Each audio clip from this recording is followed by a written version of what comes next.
இன்றைக்கி ஆடி அமாவாசை. என்ன லஞ்ச் மெனுன்னு பார்க்கலாம். சோறு,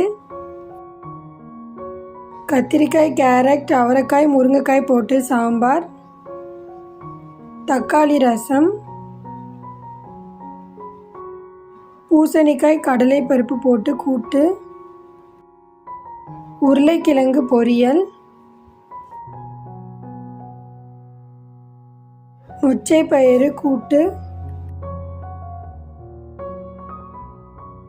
பூசணிக்காய் போட்டு புளிக்குழம்பு, அப்பளம், கோதுமை சேமியா, ஜவ்வரிசி போட்டு பால் பாயாசம். இதுதான் இன்றைக்கான லஞ்ச் மெனு. இது மாதிரி நிறைய வீடியோஸ் வேணும்னா மறக்காமல் மெனகாஸ் மந்த்ரா சேனலை சப்ஸ்கிரைப் பண்ணிக்கோங்க. தேங்க்யூ.